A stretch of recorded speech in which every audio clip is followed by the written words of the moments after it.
Snow White, short version.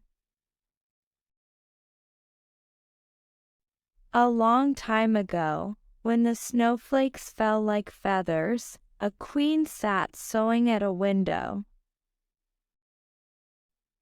She pricked her finger on a needle so that 3 drops of blood fell upon the snow. How pretty her red blood looked dazzling on the whiteness. The queen said, "Ah, me, if only I had a child with skin as white as snow, and lips as red as blood, and hair as black as the ebony window." In the spring, she had a child who was just as she had imagined, and everyone called her Snow White.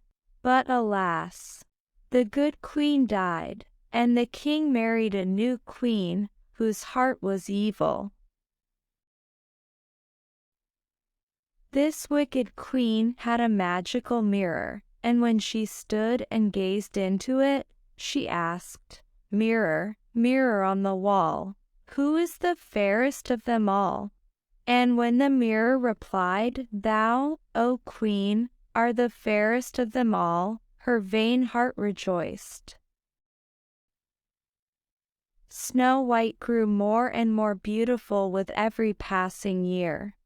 At last, the time came when the mirror said, "O queen, if truth be told, Snow White is fairest now she is 16 years old." And the queen almost smashed the mirror in her rage.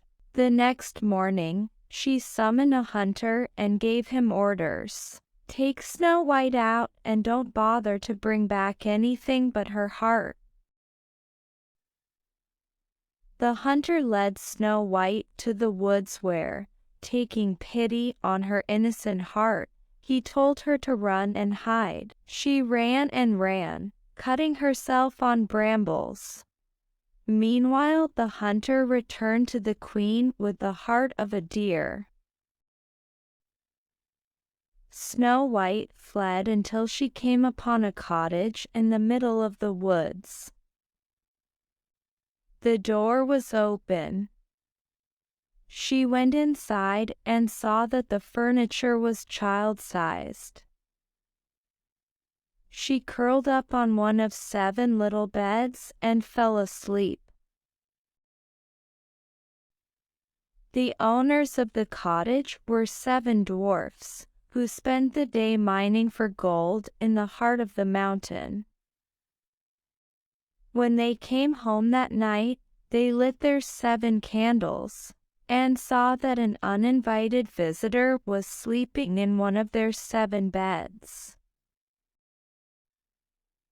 "Oh my, what a pretty child!" one of them exclaimed.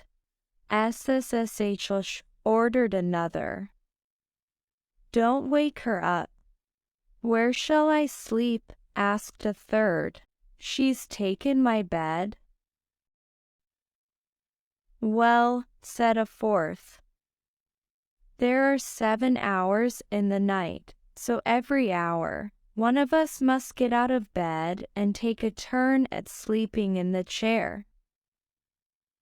And they all agreed that was only fair.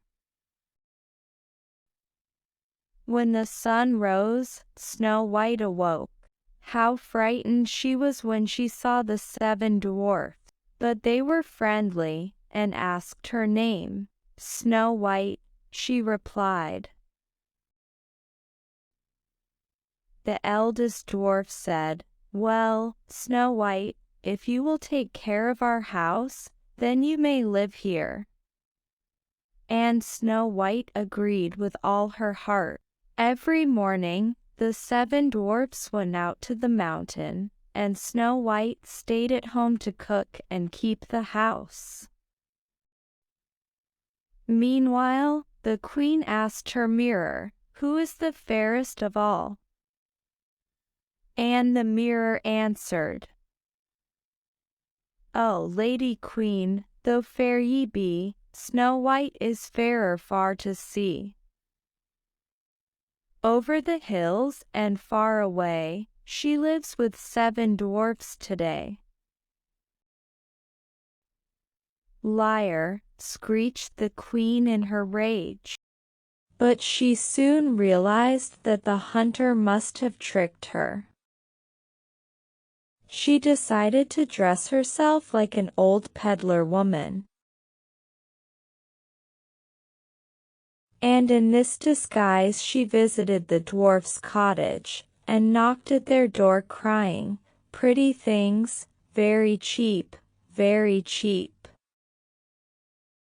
Snow White peeped from the window and said, "Good day, good woman. What are your wares?"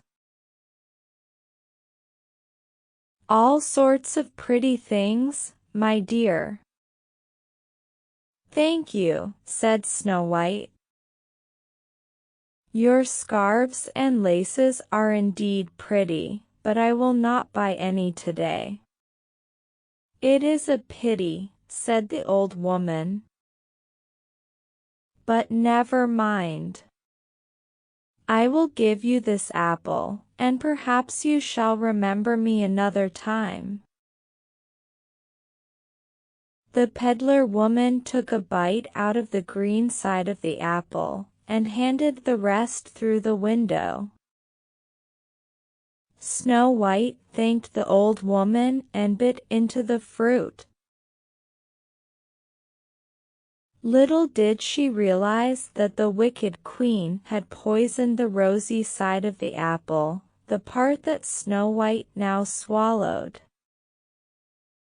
That night, when the dwarfs came home, they found Snow White lying upon the floor. No breath came from her lips. They sat round her and wept for 3 whole days. Then they made a coffin of shining glass, laid her in it, and placed her on top of the mountain. It happened that a prince, out hunting, came across the glass coffin.